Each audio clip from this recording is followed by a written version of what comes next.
역사사 일제강점기 36년 성경 본문 말씀은 신명기 32장 7절 말씀입니다. 옛날을 기억하라. 역대의 연대를 생각하라. 내 아비에게 물으라. 그가 내게 설명할 것이요.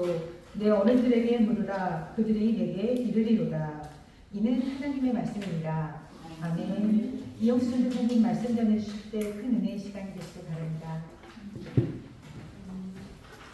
안녕하세요. 오늘 드디어 6번의 마지막, 또 분양대사 마지막 시간이 되겠습니다. 지난 시간에 1910년 경술 국치까지 갔죠. 그래서 오늘은 1910년 경술 국치부터 일제강점기 시대까지 어떤 일들이 있었는지, 일제는 어떻게 우리나라를 통해서 대륙을 정복하려고 했는지, 또 그 가운데 우리나라 사람들은 어떤 식으로 움직였는지 그런 모습들을 함께 찾아보도록 하겠습니다. 오늘 받은 걸 보시면은 이제 제일 좌측에 일제강점기 1910년 8월 29일부터 1945년 8월 15일까지라고 기록되어 있죠. 그 기간 동안을 1기, 2기, 3기로 나누고 있습니다. 1기는 1910년부터 1919년까지 3.1 독립만세 운동을 기점으로 해서 일제가 우리나라에 대한 기조를 바꿨죠.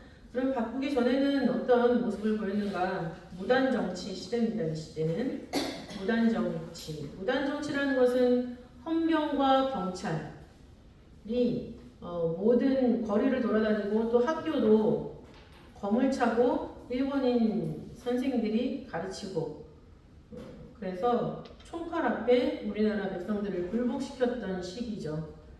이때 총독은 데라우치 총독이 되겠습니다. 데라우치 총독. 그 다음에 두 번째 시기는 1919년부터 1931년까지의 시기가 되겠는데, 3.1 독립만세 운동이 터진 다음에 일본은 우리나라에게 표면과 이면의 작전을 썼어요. 표면적으로는 굉장히 부드럽게 하는 것 같지만 이면적으로는 우리 민족을 서로 이간질시키고, 그 다음에 부드럽게 하는 것 같지만은 양은 늘리면서 점점 더 우리나라의 자기네들의 경찰 군소들을 늘리는 그런 일들을 했죠. 그래서 이때 시기를 문화정치 시기라고 합니다. 문화정치. 이때 총독은 대표적으로 사이토 총독이라고 하죠. 사이토. 그 다음에 세 번째 시기는 1931년부터 1945년까지. 이때는 민족 말살 정치.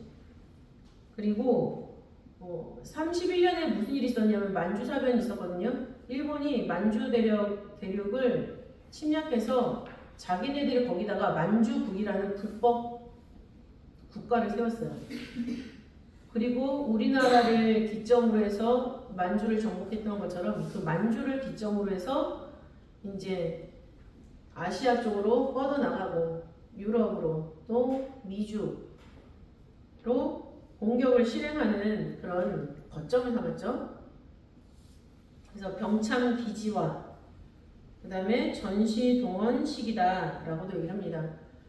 여러 명의 총독이 지나갔어요. 이 시기는. 근데 대표적으로 우리가 알고 있어야 되는 총독은 미나미지로 총독.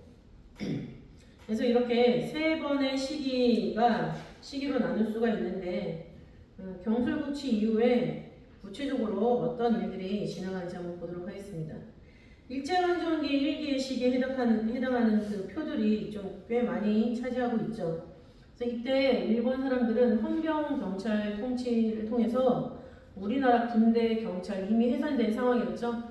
그리고 모든 어떤 법적인 문제, 행정적인 문제, 그냥 우리나라를 치리했어요. 그죠? 우리나라를 치리했는데 치리하기 위해서 설치한 곳이 뭡니까? 조선 총독부죠. 그전에는 통감부였는데 이제는 조선 총독부가 설치가 돼서 우리나라의 모든 것을 다 탄압하고 유린하기 시작했습니다. 그 중에서 가장 주목할 만한 것은 뭐냐면 토지조사 사업이에요. 토지조사 사업. 우리나라의 땅을 자기네들이 조사를 할 테니까 신고를 해라 라고 일단 공고를 했죠. 근데 그런 거에 약하잖아요, 우리나라 사람들이. 그러니까는 그 절차를 잘 밟지 못한 땅이나 아니면은 잘 몰라서 신고 시기를 놓친 땅이나 이런 것들을 다 자기네 땅으로 바꿔갔어요. 그리고 의도적으로 뺏은 그런 땅들도 있죠. 그래서 그렇게 해서 뺏은 땅이 우리나라 국토 면적의 62%나 됐다라는 거죠. 자기네들이 점령한 땅을 합법적으로 자기네 땅으로 만드는 것들. 현대에서도 지금 제주도 같은 경우는 중국 사람 땅도 많고 일본 사람 땅도 많다면서요. 우리나라 사람들이 맡고 있는 땅이 굉장히 조금이라면서요. 그런 모습들이죠. 근데 이런 와중에서 우리가 주목할 만한 것은 3.1 독립만세 운동이죠. 3.1 독립만세 운동. 근데 그 3.1 독립만세 운동이 1919년에 일어나기 전에 그 운동으로 가기까지의 우리나라 사람들의 독립운동들이 언더에서 암묵적으로 잠재적으로 진행되고 있었다라는 것을 우리는 살펴봐야 됩니다. 그래서 그 세 가지 사건을 살펴볼 텐데요. 먼저 신민회라는 조직이 있었죠. 신민회는 상동교회라고 있었거든요. 전덕기 목사님이 섬기시는 상동교회라고 있었는데 그 상동교회에서 우리나라 독립을 위한 일꾼을 양성하기 위해서 민족학교를 세웠어요. 그 민족학교 이름이 상동청년학원이죠. 상동청년학원인데 그 초대 원장이 누구냐면 이승만이에요. 그리고 함께 도와줬던 사람이 헐버트라는 미국인 선교사인데 그 헐버트는 고조 황제에게 그 헤이그 밀사 만국평화회 거기로 우리도 사람을 보내서 이 나라의 현상을 전 세계 사람들에게 진상을 알려주자 했던 헐버트 박사죠. 그 두 사람이 주축이 돼서 이제 상동 청년 학원을 운영하게 되는데 그 학원에 많은 사람들이 찾아왔어요. 많은 사람들이 찾아왔는데 그 사람들 중에서 나라를 위해서 일할 수 있는 비밀 결사 단체를 조직을 하거든요. 그 단체가 바로 신민회죠. 그러니까 신민회는 상동 청년학원에 있는 사람들 중에서 독립운동을 위해서 비밀로 모인 그런 단체 이름이다. 그래서 이거를 설립한 사람은 안창호죠. 안창호. 창건위원회 이동희라는 사람도 있습니다. 그리고 당연히 그 상동교회 목사님, 전덕기 목사님도 있죠. 그래서 일본 총독부의 눈을 속이고 보다 더 체계적이고 투쟁적이고 적극적으로 구국운동을 하자라고 해서 모여든 사람들입니다. 이 신민회는 그냥 나도 할래 이렇게 해서 되는 게 아니에요. 아주 철저한 신분 검증이 있었고 긴 시간 동안 테스트를 해요. 진짜 이 애국심이 진짜인가? 진짜 우리나라를 위해서 뜨겁게 희생할 수 있는가? 그래서 투철한 국가감과 애국심, 그다음에 담력과 희생 정신도 테스트를 했다고 합니다. 담력, 희생 정신. 왜 담력과 희생 정신을 테스트를 했을까요? 목숨도 버려야 되겠기 때문에. 그 정도로 나라를 위해서 생명을 바쳐서 충성할 수 있는가 그런 것들까지도 다 검증을 해서 만든 것이 신민회다라는 거죠. 그리고 교육기관에서 나왔기 때문에 국민들을 계몽하기 위한 그런 일들도 많이 했습니다. 그리고 신민회는 나중에 이제 결과적으로는 독립운동의 기초가 되고 있죠. 근데 신민회가 발각되는 그런 사건이 벌어지고 있어요. 그것이 두 가지. 첫 번째, 그 발각된 사건은 안명근 사건이죠. 안명근 사건, 1910년 12월인데 이 안명근이라는 사람은 우리나라 청년들을 중국 무관학교에 보내가지고 무기훈련, 군사훈련을 시켜가지고 이제 무장투쟁을 할 수 있는 그런 인력으로 키우려고 노력했던 사람이에요. 그러려면 이제 무기도 대주고 막 해야 되잖아요. 그러니까는 부자인 사람들을 찾아다니면서 좀 지원해 달라를 요구를 했어요. 근데 그런 지원의 부탁을 받았던 사람 중에 한 명이 그거를 고발을 해버렸죠. 민병찬이라는 사람인데 황해도에 살았던 사람. 이 사람이 11월에 1910년 11월에 안명근이라는 사람이 이렇게 군사자금, 독립자금을 모으러 다닌다라고 헌병에다가 밀고를 해버렸어요. 그래서 한 달 만에 이 안명근이 평양으로 가다가 헌병한테 체포가 되면서 신민회가 발각되기 시작한 거예요. 의심은 하고 있었는데 진짜 딱 물증을 잡게 되는 사건이 되는 거죠. 그래서 이거를 기회로 해가지고 일제는 그 식민의 관련자들뿐만 아니라 평소에 눈에 가시처럼 여겼던 우리나라 사람들을 다 잡아들였어요. 약 700명 이상. 그런데 이것이 외국인 선교사들을 통해서 세계로 퍼져나가기 시작했어요. 왜냐하면 잡아들이면 그 다음에 뭐가 이어졌을까요? 고문. 아주 혹독한, 잔인한, 비인간적인 그런 고문이 이어졌어요. 근데 그런 것들을 목격하게 되는 외국인 선교사들이 일제가 제정신이 아니다. 사람들을, 한국, 조선인을 이런 식으로 짐승 다루듯이 하고 있다라는 거를 사진을 찍어서 다 전파하고 말로 전파하고 막 이러기 시작한 거예요. 그러다 보니까는 일제가 외국의 그 시선을 신경 쓸 수밖에 없겠죠. 그래서 105명만 남겨두고 거의 다 이제 석방하는 지경에 이르렀는데, 그래서 이 사건이 백원인 사건이 되는 거예요. 그래서 이 105명을 이제 재판을 합니다. 1심에서는 이 105명을 유죄 판결을 다 내렸는데 2심에서는 99명은 무죄로 석방을 하고 6명만 실형을 받았죠. 그래서 이 사건의 의미는 무엇인가? 이 과정에서 외국인 선교사들도 잡혀가고 고문을 당하고 했죠. 그러니까 그러면서 이제 세계 이목이 더 집중이 되면서 조선 사람만이 아니라 우리나라 사람도 저희 가서 고문을 당하고 있는 이게 된 거예요. 그러다 보니까는 일제 만행이 세계 알려진 사건이기도 하고, 이 백원인 사건은 1912년 8월 30일 아래가 백원인 사건이에요. 백원인 사건은 일제 만행이 세계 알려진 사건,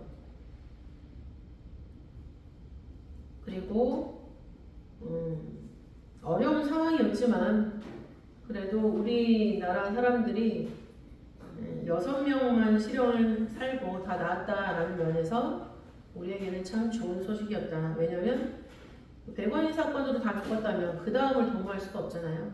그래서 그 다음을 도모하고 계획하고 있었던 우리들에게는 이것조차 승리한 사건으로 기억이 되고 있습니다. 그리고 이때 연루되었던 신민의 간부들은 3.1 독립만세 운동을 주도하는 주도 세력으로 급부상을 했고, 또 임시정부 수립의 역군들로도 활동을 하게 됐습니다.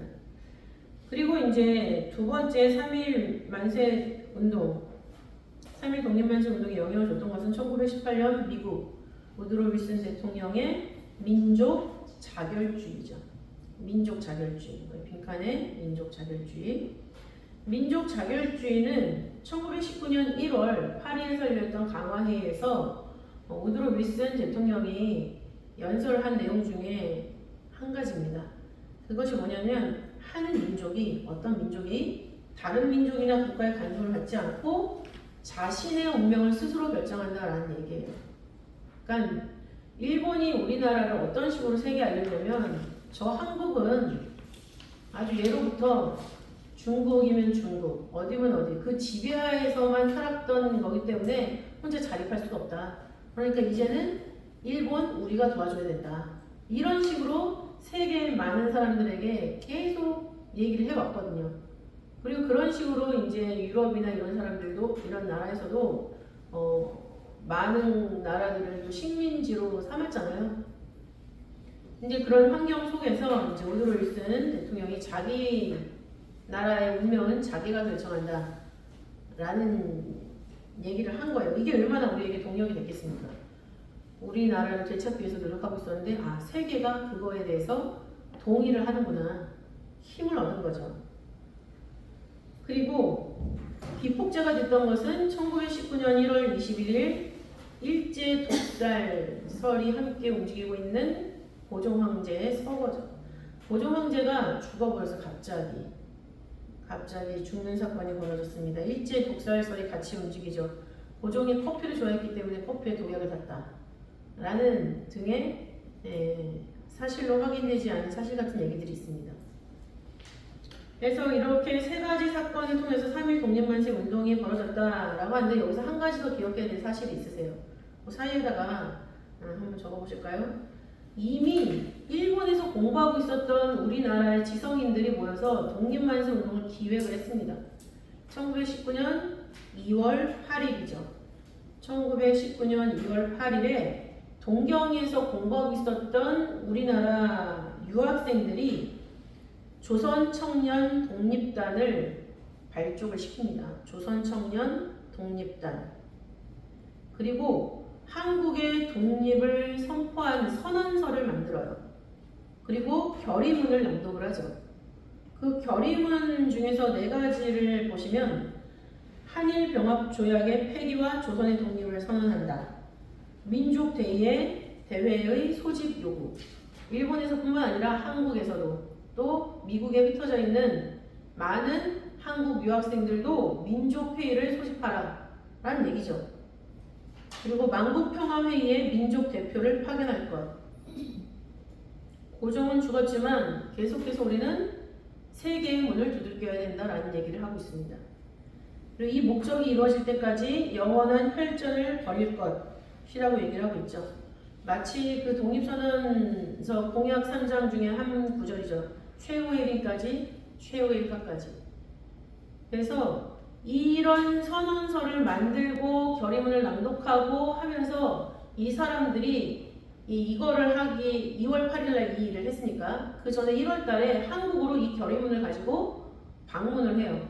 중앙고보, 지금 현재 중앙고등학교 그 자리죠. 중앙고보에 있는 교장으로 일했던 사람과 만나서 우리가 이런 거를 일본에서 할 거다. 그러니까는 너네들도 이걸 기초해서 준비를 해라. 이렇게 얘기를 하는 거예요. 그래서 3.1 독립만세 운동은 동경에서 유학하고 있었던 우리나라 학생들로부터 자극받아서 또 그거에 기초해서 만들어진 그런 운동이었다라는 것도 우리는 기억해야 됩니다. 그래서 기미독립선언문이 작성이 되죠. 기미독립선언문이라고 하는데 첫 번째 나오는 구절이 조선이 독립국임과 조선인은 자유민임을 대내외에 선포한다라는 것입니다. 그리고 이 독립선언문이 기초하고 있는 사상을 꼽으라면 자유평등 정신, 또 세계평화와 인류복지 추구,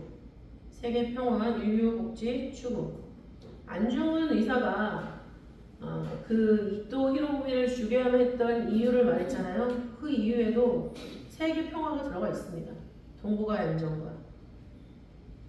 이것을 작성한 사람은 선언문과 공약 3장을 이루어져 있는데 선언문은 최남선이 작성을 했고 공약 3장은 한용운이 작성을 했죠. 한용운은 승이죠, 승.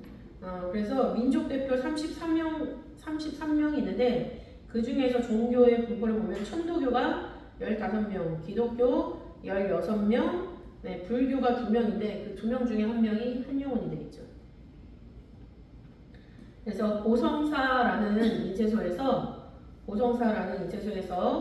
2월 27일 밤 6시 이후에 약 2만 1000장을 인쇄를 했어요. 이 독립선언문을 2만 1000장을 인쇄해서 막 보따리에 숨겨서 그 다음에 지게에 숨겨서 이런 식으로 해서 전국으로 다 나르기 시작했습니다.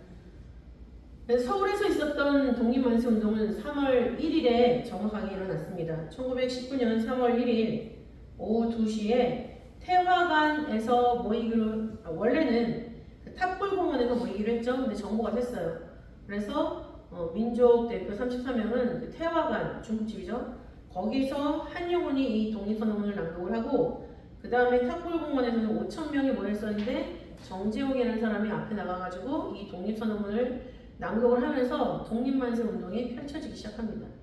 그러면 이 3.1 독립만세 운동은 218개 군, 그 당시에 우리가 군의 수로 봤으면 218개 군인데 그 중에서 7개 빼고 211개 군이 참여를 했거든요. 그래서 202만 3,098명이 참여를 했다고 되어 있죠. 운동의 횟수는 1542회입니다. 1542번을 독립만세 운동이 일어났다라고 얘기를 하고 있죠. 그럼 우리가 독립만세 운동하면 누가 생각이 나죠? 유관순. 유관순은 그러면 3.1절에 같이 운동을 했을까요? 같이 운동한 건 아니고 병천에 내려가 있었잖아요. 거기까지 그 독립선언문을 가져가고 그걸 또 인쇄를 하고 그런 과정을 거쳐서 유관순 열사가 독립만세 운동을 병천 아우네에서 한 것은 음력 3월 1일이에요. 양력으로는 4월 1일이죠. 1919년 4월 1일, 음력으로 3월 1일 병천 아우네 장터에서 독립만세 운동을 했습니다. 유튜브를 보니까 어떤 짤에 그 꼬맹이들, 뮤지컬하는 꼬맹이들이 이거를 갖다가 뮤지컬로 하얀 저고리에 까만색 치마를 입고 하는 거가 나오더라고요. 그래서 그 풀 영상 찾아봤는데 진짜 짤로 봤을 때도 너무나 섬뜩할 정도로 전율일 정도로 그런데 유관순을 노래하는 거예요. 그래서 어떤 아이가 내 코가 잘리고 내 귀가 잘리고 입이 잘린다 하더라도 나는 족을 위해서 막 그렇게 하는 거예요. 근데 진짜 소름이 쫙 끼치더라고요. 그거를 애들이 영화의 기원에 독립문 있는 거기 있잖아요. 거기 마당에서 한 거예요. 그런 아이들이 어쨌든 뮤지컬이지만은 그런 식으로라도 애국심을 키워나가고 있다는 게 너무 감사하더라고요. 애들은 자기네들이 뮤지컬이 좋아서 하는 거겠지만 그거를 공부하면서 또 그거를 할 때 솔직히 저도 뭐 근현대사하거나 아니면 제가 뭐 몹시 은혜 받는 그런 말씀이 있다 하면은 이렇게 설교할 때 전율이 일어나거든요. 성가를 부를 때도 미스바 성가 됐을 때 성부 찬양할 때도 어느 순간에 막 찌릿찌릿하면서 온몸에 막 전기가 오르는 것 같은 그런 느낌을 받을 때가 두어 번 있었어요. 근데 그 내용을 이렇게 할 때 그 아이들에게도 그런 하나님이 이게 뭔지 모르지만 깨닫게 해주시는 그런 은혜가 분명히 있을 거라는 생각이 들더라고요. 그래서 우리나라의 애국심은 아버지가 책임지고 계시는구나라는 생각이 들고 그거를 위해서 어쨌든 우리는 열심히 성경도 말씀도 전하고 또 근현대사의 말씀도 전하고 그래서 우리나라를 지키는 그런 모양을 가져야겠다. 그래서 그거 한번 찾아서 보세요. 아마 눈물 나실 거예요. 눈물이 나요. 눈물이. 어린아이들이 그렇게 하는데 걔는 진짜 유관순 같더라고요. 유관순이 저러지 않았을까요? 그래서 3.1 독립만세 운동은 전부 죽은 사람은 7,509명이죠. 7,509명이 죽었고 15,961명이 부상을 당했습니다. 그리고 46,948명이 투옥당했죠.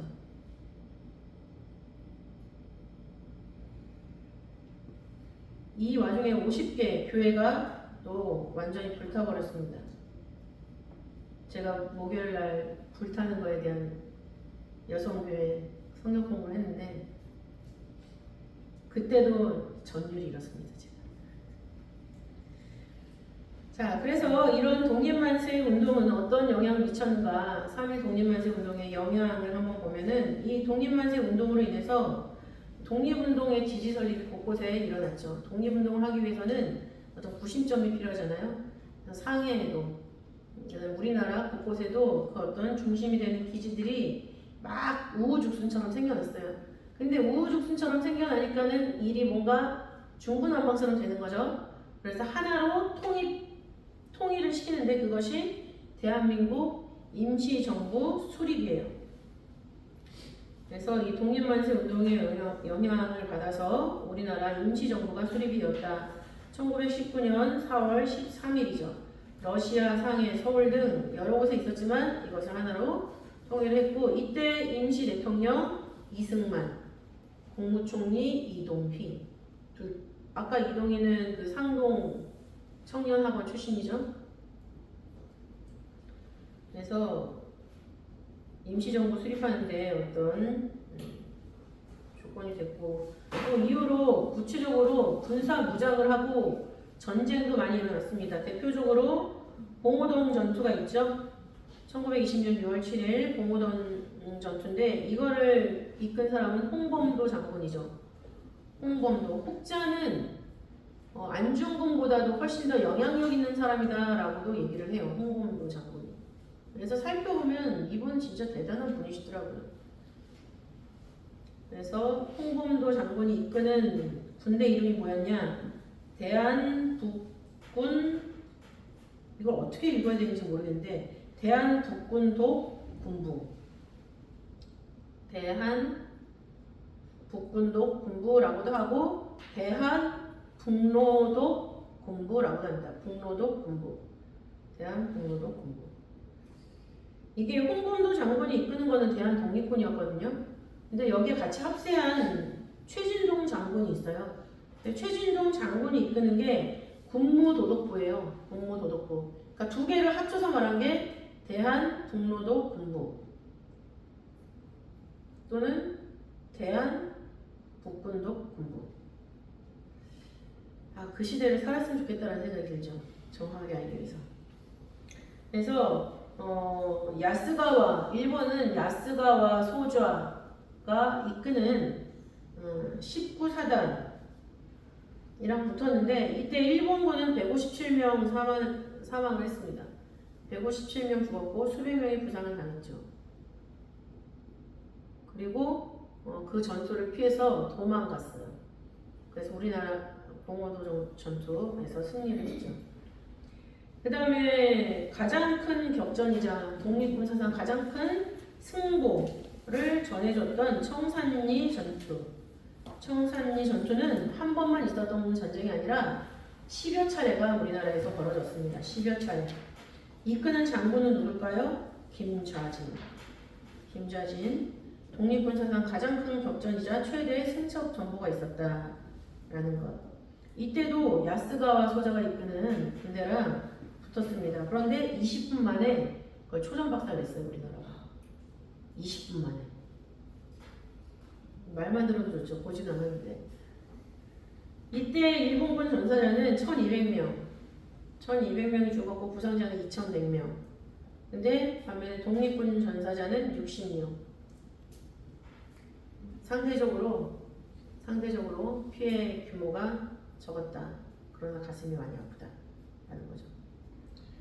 그리고 이 3.1 독립만세 운동은 세계 여러 나라의 독립운동에 영향을 미쳤어요. 우리나라의 독립운동을 보면서 1919년 5월 4일에 북경 대학생을 중심으로 해서 5.4 운동이 일어났는데 그 5.4 운동 선언문에 이런 문구가 있습니다. 독립이 아니면 죽음을 달라라고 한 대한민국을 본받자. 이게 선언문 문구 중에 있어요. 우리나라의 3.1 운동을 굉장히 인상 깊게 보고 한 거죠. 그리고 1919년 4월 인도 비폭력 무저항 운동 역시 우리나라의 독립운동에 영향을 받았다.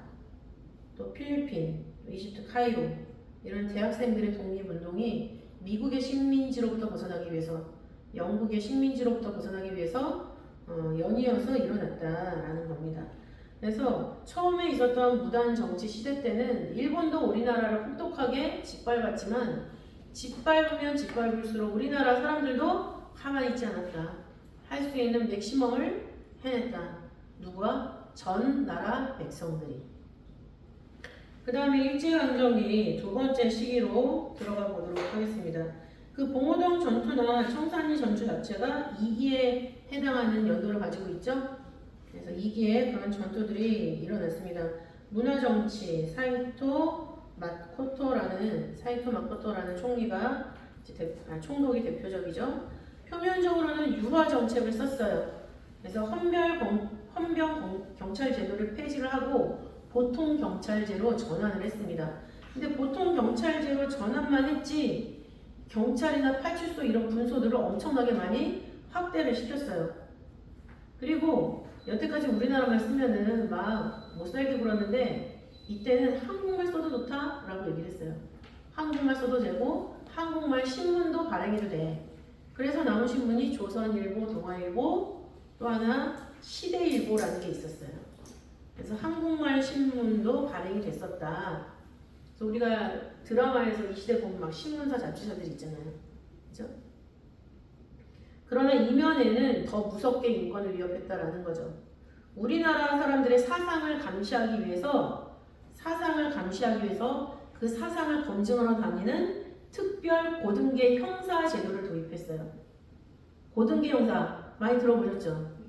이 사람들이 민간 사찰을 하는 거예요. 그리고 기구도 만들었죠. 헌병견출소라고 하는 한국 사람 감시하는 기구예요. 이런 것들을 만들어서 인권을 위협해 왔다라는 거. 그 다음에 겉으로는 부드럽게 하면서 들어가서는 우리나라 민족의 상위층을 매수하기 시작했습니다. 우리나라 침략의 시작도 양반들을 매수하기 시작하면서부터 그렇게 된 거잖아요. 근데 그 활동을 더 빠르게 이어나갔다라는 거죠. 그리고 그런 과정 속에서 친일파와 배일파, 일본에 협력하는 사람과 일본을 배척하는 그런 사람들의 사상 검증 통해서 분리를 하기 시작했어요. 분리하면서 어떻게 했겠습니까? 친일파한테는 이익을 주고 배일파, 일본을 배척하는 사람들한테는 불이익을 주는 거죠. 모든 면에서. 그 불이익이 우리가 생각하는 그런 불이익이 아니에요. 이때 당시는 먹고 사는 것에 대한 불이익이죠. 먹고 사는 것에 대한 불이익을 줬다. 그리고 친일 분자를 육성하기 시작했어요. 너 일본 나한테 협조적이구나. 그래 와. 이게 아니라 사상을 바꾸는 것까지도 시도를 했다라는 거죠.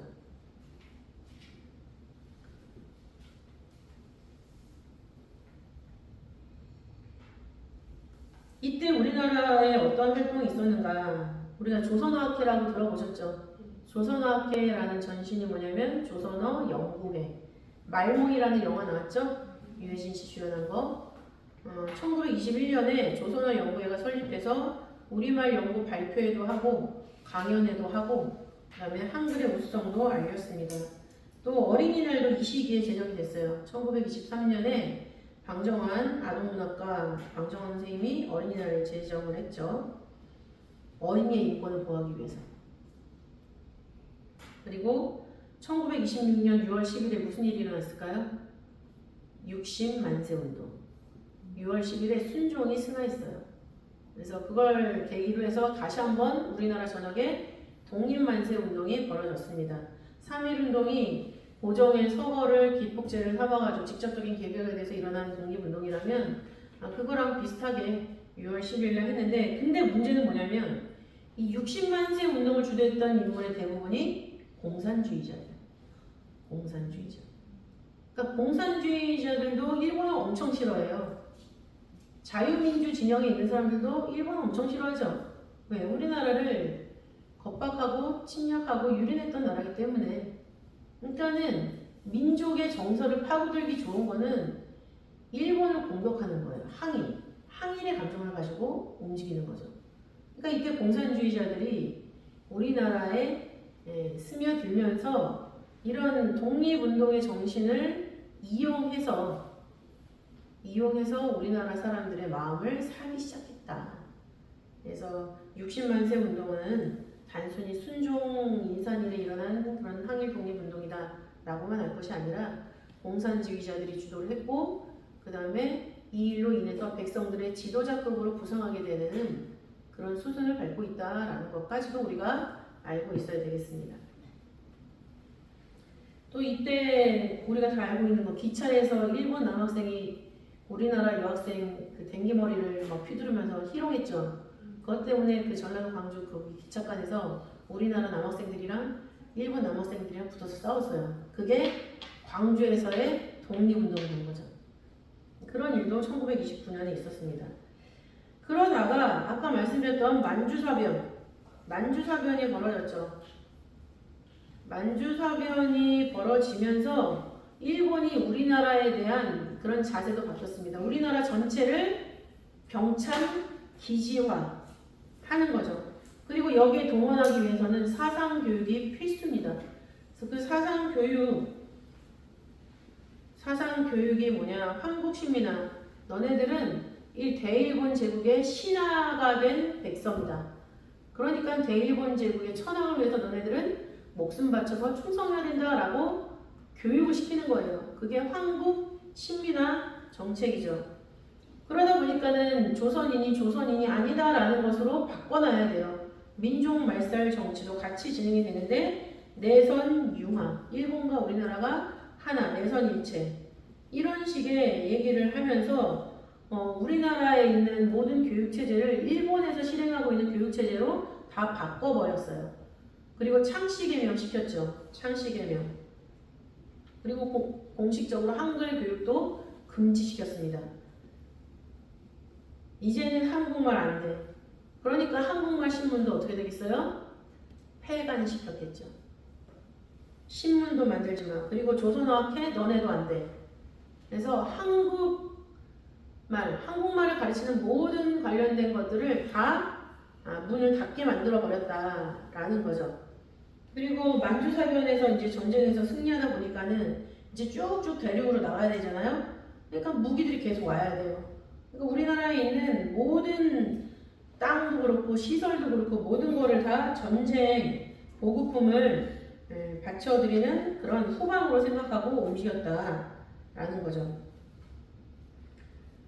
그런 과정 속에서 굉장히 처참한 일들이 일어나죠. 1932년 강제 종군 위안부.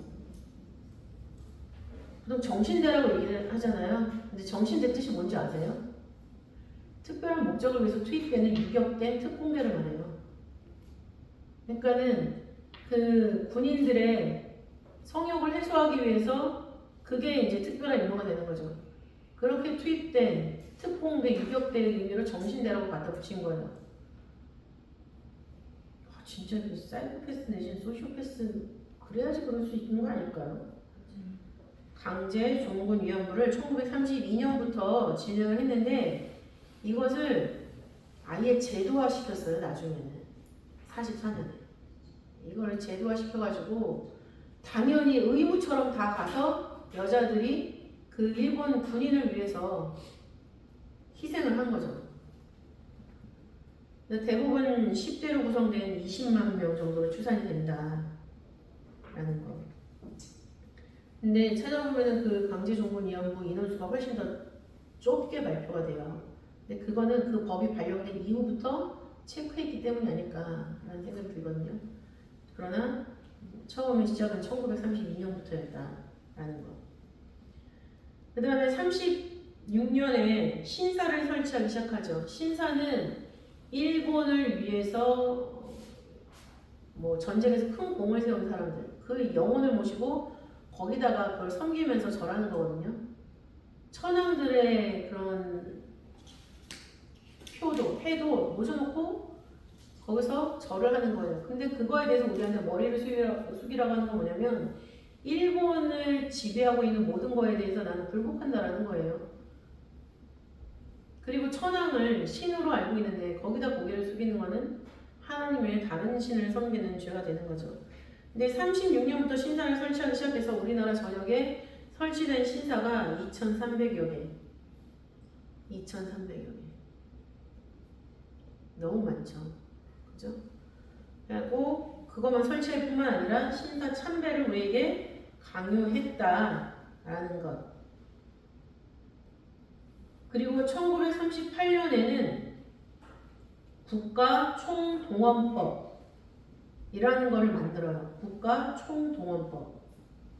그리고 또 하나 법이 뭐냐면 군수공업총동원법.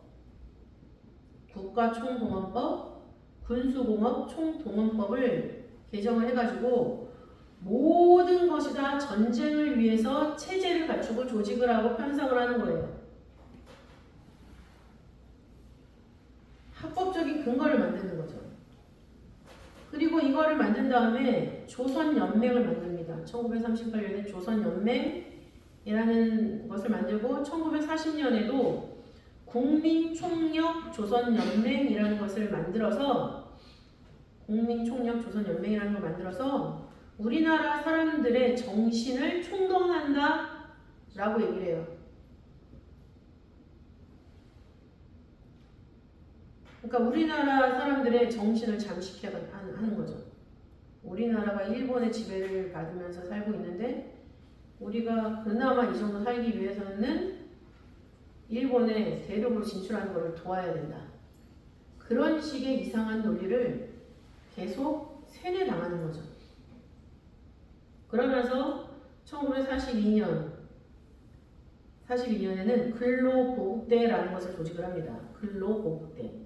근로보국대는 뭐냐면 우리나라 사람을 일본 나라의 탄광이나 광산, 군수공장, 비행장을 만드는데 봉사에 투입을 시키는 거예요. 그러니까 우리나라 사람들이 일본으로 건너가서 탄광을 캐고 그다음에 군수공장이나 비행장 등의 공사장에서 일을 하고 맨손과 맨발로 이런 일을 했다라는 거죠. 그런 와중에 우리나라에 있었던 신사참배와 관련된 가장 중요한 총회가 있죠. 1938년 9월 기독교 27회 총회입니다. 27회 총회. 이 기독교 27회 총회에서 우리나라의 정신을 잠식하는 그 신사참배를 결의를 해요.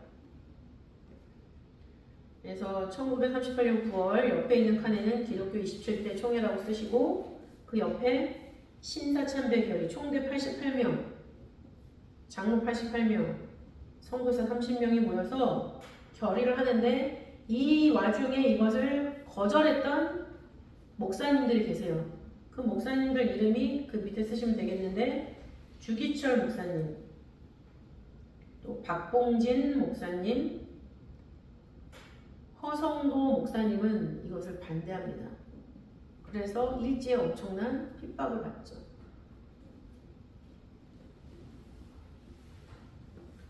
그리고 1943년 8월에 징병제를 만들어요. 징병제를 만들어서 우리나라 젊은 사람들 21만 명을 데려가죠. 젊은이 21만 명. 그리고 1944년 1월에는 합병제라는 것을 또 만들어요. 그냥 젊은 사람만 데려가는 걸로는 이게 충당이 안 되는 거예요, 전직 인원이. 그러다 보니까 합병제도도 도입을 해가지고 우리나라 대학생들을 강제 소집을 합니다. 대학생들을 강제 소집해서 이때 끌려간 학도병이 4만 5천 명이래요. 이 4만 5천 명, 대학생이 4만 5천 명이라는 게 이해가 안 되죠. 그죠? 그보다도 어린 고등학생도 끌려간 것을 알 수가 있습니다. 만주에서 뭐 했어요? 7.3.1 부대에서 생체 실험 됐죠. 일본의 만행은 어마어마해요. 진짜. 그래서 일본은 드디어 급기야 대륙으로 이제 진출하면서 독일, 이탈리아와 더불어서 2차 세계대전의 주축국이 됩니다. 그 전쟁을 주축국, 그 주도한 나라들인데 독일 유명하잖아요. 그죠? 이탈리아는 어떤 역할을 했는지 아세요? 찾아봐야 되겠습니다. 저도 잘 모르겠거든요. 독일만 알고 있었는데 독일과 일본. 그래서 2차 세계대전은 1939년 9월 1일에 독일이 폴란드를 침공하면서 일어났고 1945년 8월 15일에 일본의 항복으로 끝이 난 전쟁이다. 이렇게 정의를 내리고 있습니다. 그리고 이 과정 속에서 태평양 전쟁이 있었죠. 태평양 전쟁은 1941년 독일은 소련을 공격을 했고 일본은 미국 진주만을 공격을 했죠. 그러면서 이제 막 세계적으로 이게 확대가 되면서 일본이 드디어 원폭을 맞고 항복하게 되는 그 은혜로 우리가 해방이 되는, 우리의 힘이 아니라 타력으로 해방이 되는 그런 시기를 맞게 됩니다. 이 시기에 우리나라는 무엇을 했는가? 일본이 한국말 쓰지 말고 한국어 학계, 조선학계 다 없앴다고 해서 일을 안 했는가? 그렇지 않습니다. 이 시기에 놀랍게도 한글 맞춤법 통일안을 만들었어요. 1934년. 그리고 36년에 송기정 베를린 올림픽 마라톤 우승을 했죠. 고개를 푹 숙이고 있는 사진을 우리는 봤잖아요. 일장기를 가슴에 달고 고개를 푹 숙이고 있는 송기정 선수의 모습을 우리는 봤습니다. 그리고 1940년에 드디어 한국 광복군이 창설이 됩니다. 일제에 의해서 군대가 해산되었는데 그 군대가 다시 창설된 것이 1940년이다. 이것은 대한민국 임시정부가 모아서 만든 군인이죠. 군대죠. 그래서 일제강점기 동안 일본은 어쨌든 대륙을 향한 야심 때문에 우리나라를 짓밟고 발돋움 삼아가지고 이런 한 나라를 완전히 없애버리는 거죠. 사상도 없애고 형체도 없애고 다 없애려고 했는데 우리는 뭐가 있었습니까? 역사의식이라는 게 있었어요.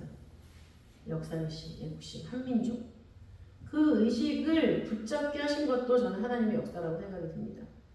지금은 우리나라를 떠나버리고 싶다는 생각을 많이 하잖아요. 우리나라 국민들이. 근데 그 와중에도 우리나라를 지켜야 된다라는, 그럼에도 불구하고 지켜야 된다라는 생각을 하는 사람도 있습니다. 그런 생각을 하나님이 하게 하시는 거죠. 그 생각을 갖고 있는 사람들이 하나로 뭉칠 때 우리나라는 끝까지 갈 수가 있다는 얘기예요. 소멸되지 않고. 끝까지 가는 이유는 뭐냐면은 하나님이 우리나라에 두신 목적과 뜻이 있기 때문이죠. 그래서 그거에 대해서 다음 주 이 시간에 성경 공부를 하겠습니다. 다음 주는 송출 없이 그냥 이 자리에서 성경 공부를 우리나라의 성경의 뿌리를 한번 생각해보는 시간을 갖도록 하겠습니다. 다 참석해 주시기 바라겠습니다. 기도하시고 주기도 보내시고 마칠게요. 사랑이 많으신 아버지 하나님 감사드립니다. 아버지 하나님 이렇게 밀고 나가기에도 너무나도 힘들었던 그 시대를 아버지 우리나라가 겪었습니다. 아버지 그 시대를 겪었던 많은 사람들의 아버지 뜨거운 간절한 바람이 하나님께 기도로 닿았고 또한 그 기도를 들으시고 아버지께서 허락하시는 가운데 우리나라를 해방시켜 주시고 자유민주주의로 이제까지 이끌어준 줄 믿습니다. 아버지 그런 간절함이 없는 이 시대에 아버지 저희들 근현대사의 역사를 통하여서 또한 하나님 말씀의 뜻을 통하여서 아버지 그때의 간절함을 우리도 가질 수 있도록 붙잡아 주셔서 아버지 하나님 끊임없이 나라를 위해서 기도할 수 있도록 인도하시고 아버지 하나님 그것을 통하여서 우리나라가 다시 전쟁의 포화 속에 아버지 잠식되는 것이 아니라 그 어떤 나라의 사상에 아버지 굴복하는 것이 아니라 하나님을 믿는 사상으로 전 세계 우뚝 서는 그런 복된 나라가 될 수 있도록 아버지께서 인도하시고 역사하여 주시옵소서. 아버지 주신 말씀에 감사를 봉헌하는 가운데 있습니다. 아버지께서 봉헌하는 손길을 축복하시고 아버지 저희들의 신앙을 바탕으로 한 애국심을 더하여 주시는 가운데 아버지 이것이 우리 아이들에게도 그대로 아버지만 전달이 되고 배워질 수 있도록 붙잡아 주셔서 아버지 하나님 말씀을 믿는 사람들의 이 애국심으로 말미암아 대한민국이 아버지 말씀께서 기대하시는 그것을 넉넉히 이루고야만은 그런 복된 그런 나라로 자리매김할 수 있도록 인도하여 주시옵소서. 봉헌 감사드리오며 사랑이 많으신 예수님 이름으로 기도 올려옵나이다. 아멘.